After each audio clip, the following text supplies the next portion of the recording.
America में राहुल गांधी ने मोदी सरकार पर फिर साधा निशाना। कहा 2024 में कांग्रेस का प्रदर्शन सरप्राइज करने वाला होगा। 2024 के लोकसभा चुनाव में हारेंगे पीएम मोदी। राहुल गांधी ने लोकतंत्र पर सवाल उठाते हुए कहा, ये लड़ाई हमारी है, भारत की लड़ाई है, लेकिन भारत के लोकतंत्र का वैश्विक महत्व है। देश में सरकारी संस्थाओं का दुरुपयोग हो रहा है। राहुल ने कहा, भारत के पास बहुत मजबूत व्यवस्थाएं हैं, लेकिन भारत में आपसी संवाद में कमी आई है, जिससे भारत में लोकतंत्र का आधार प्रभावित हुआ है। मीडिया की आजादी पर बात करते हुए राहुल ने कहा, भारत की मीडिया पर केंद्र सरकार का कब्जा, प्रेस की स्वतंत्रता कमजोर होती जा रही है, जो किसी से छिपी नहीं। संजय राउत ने राहुल गांधी का समर्थन किया। कहा, राहुल ने जो विदेश में कहा वो सही कहा। 2024 में हम सब मिलकर सरकार बनाएंगे।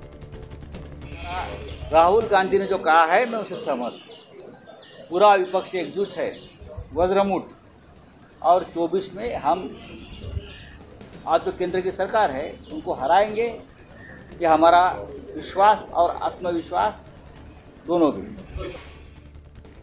अमेरिका में दिए गए राहुल के बयान पर संघ प्रमुख मोहन भागवत ने राहुल गांधी पर इशारों में निशाना साधा। कहा, देश के बाहर भारत को नीचा दिखाने वाले हमारे शत्रु हैं। भागवत ने कहा, भारत की एकता और अखंडता के लिए हर कोई प्रयास करे। सीमाओं पर बुरी नजर दिखाने वाले दुश्मनों को ताकत दिखाने के बजाय हम आपस में ही लड़ रहे हैं।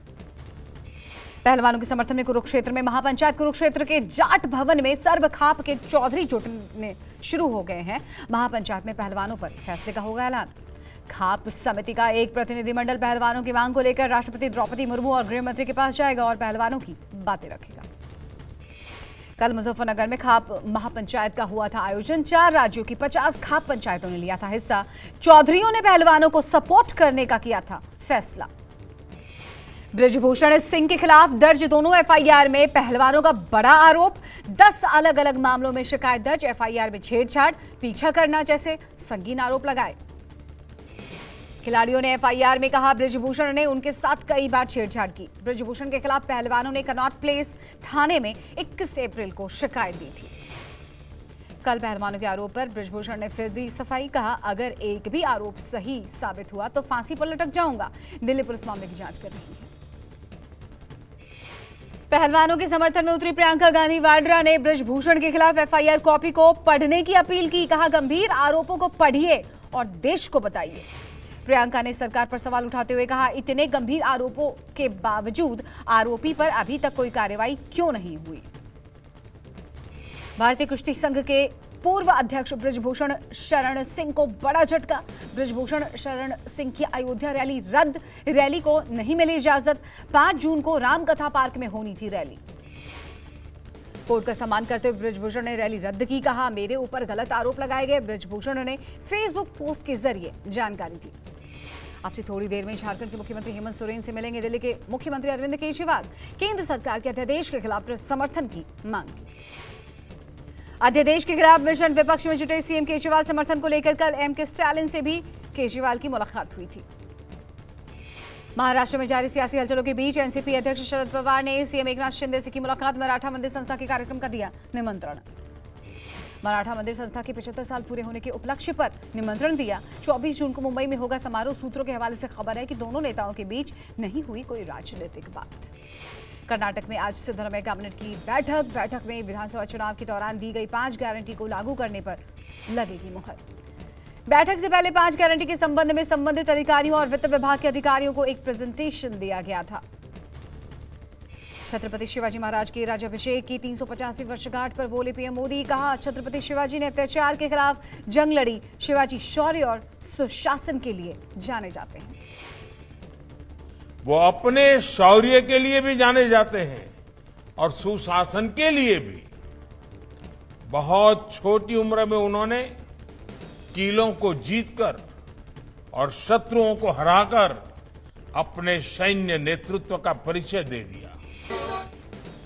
छत्रपति शिवाजी महाराज के राज्याभिषेक की 350वीं वर्षगांठ समारोह में आरएसएस प्रमुख मोहन भागवत समारोह में शामिल हुए। छत्रपति शिवाजी महाराज को नमन किया। नागपुर में ढोल नगाड़ों के साथ धूमधाम से मनाया जा रहा है शिवाजी का राज्याभिषेक उत्सव। महाराष्ट्र के लोगों में दिखा जोश और उत्साह। महाकाल की नगरी पहुंचे नेपाल के पीएम प्रचंड। इंदौर एयरपोर्ट पर मुख्यमंत्री शिवराज सिंह चौहान ने किया स्वागत। कलाकारों ने नृत्य से किया उनका स्वागत। सीएम शिवराज सिंह चौहान के साथ कैबिनेट मंत्री उषा ठाकुर, तुलसी सिलावट, आईडीए अध्यक्ष जयपाल सिंह चावड़ा सहित बीजेपी के कई नेता रहे मौजूद। नेपाल के पीएम प्रचंड आज बाबा महाकाल की नगरी उज्जैन के दौरे पर हैं। इस दौरान बाबा महाकाल की पूजा अर्चना भी करेंगे। नेपाल के प्रधानमंत्री के उज्जैन आगमन पर हरि फाटक ब्रिज चौराहा से महाकाल लोकतक के मार्ग को रंग बिरंगी ध्वजा से सजाया गया है। इस मार्ग पर पीएम मोदी और मुख्यमंत्री शिवराज के बड़े बड़े कटआउट्स लगाए गए। जम्मू कश्मीर के राजौरी में सेना और आतंकियों के बीच मुठभेड़। सुरक्षा बलों ने एक आतंकी को किया ढेर, इलाके को किया सील, सर्च ऑपरेशन जारी। महाराष्ट्र में सड़क बनाने के एक घोटाला सामने आया है। जालना में बनी एक ऐसी सड़क जो केवल हाथ लगाने से उखड़ जा रही है। ठेकेदार ने प्लास्टिक पर बिछाई गई डामर की सड़क चादर की तरह फोल्ड हो रही है।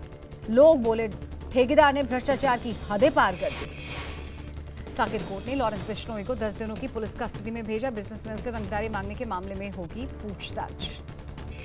गुरुग्राम पुलिस ने लॉरेंस बिश्नोई गैंग के 10 शार्प शूटर्स को गिरफ्तार किया। किसी बड़ी वारदात को अंजाम देने की रच रहे थे। जम्मू कश्मीर के राजौरी से पुलिस ने 2 ड्रग पेडलर को गिरफ्तार किया। पुलिस ने सुंदरबनी से पंजाब के 2 ड्रग पेडलर को 22 किलो हेरोइन के साथ अरेस्ट किया। गिरफ्तार हुए दोनों शख्स पंजाब के गुरदासपुर के रहने वाले हैं। राजौरी में ड्रग रिसीव करने के बाद ये सुंदरबनी के रास्ते पंजाब जाने की फिराक में थे। अहमदाबाद में पुलिस ने बड़ी कार्रवाई की। लॉरेंस बिश्नोई गिरोह के 3 गुर्गे को 17 लाख रुपए के ड्रग्स के साथ गिरफ्तार किया। पुलिस ने रिहायशी इमारत के एक मकान पर छापेमारी की, जहां से 3 लोग पकड़े गए। तीनों आरोपियों के ऊपर राजस्थान के गंगानगर में हत्या का प्रयास, फिरौती जैसे मामले पहले से दर्ज। केंद्रीय संस्कृति मंत्री जी किशन रेड्डी तेलंगाना स्थापना दिवस के समारोह के अवसर पर सांस्कृतिक मामलों के मंत्रालय के कार्यक्रम में हुए शामिल। मंत्री ने 2 दिवसीय कार्यक्रम का किया उद्घाटन। पश्चिम बंगाल की मुख्यमंत्री ममता बनर्जी ने कोलकाता में बाइक पर पीछे बैठकर सवारी की वीडियो सोशल मीडिया पर वायरल। श्रीनगर में पशु और भेड़ पालन को बढ़ावा देने के लिए सरकार ने विश्व दुग्ध दिवस मनाया। एलजी मनोज सिन्हा ने कहा, आज डेयरी करोड़ों लोगों की आजीविका का महत्वपूर्ण सोर्स बन गया है। भुवनेश्वर में कानून व्यवस्था बनाए रखने की मदद करेगा ड्रोन। डीसीपी ने कहा, ड्रोन निगरानी में प्रभावी है और उच्च रेजोल्यूशन हवाई फुटेज ले सकता है। सीएम योगी ने लखनऊ में राज्य आपदा प्रबंधन प्राधिकरण विकास भवन का शिलान्यास किया। सीएम ने कहा, जनहानि को न्यूनतम स्तर पर लाना हमारा प्रयास। सीएम शिवराज सिंह चौहान ने भोपाल में आयोजित होने वाले कार्यक्रमों की तैयारियों की समीक्षा की। अधिकारियों को दिए कई आवश्यक दिशा निर्देश। मुंबई में केंद्रीय मंत्री अनुराग ठाकुर ने सिद्धिविनायक मंदिर में पूजा अर्चना की और सिद्धिविनायक से आशीर्वाद प्राप्त किया। वृंदावन के देवरहा बाबा घाट पर यमुना चुनरी मनोरथ महोत्सव आयोजित किया गया। इस मौके पर भक्तों ने यमुना मैया को 108 साड़ी पहनाई।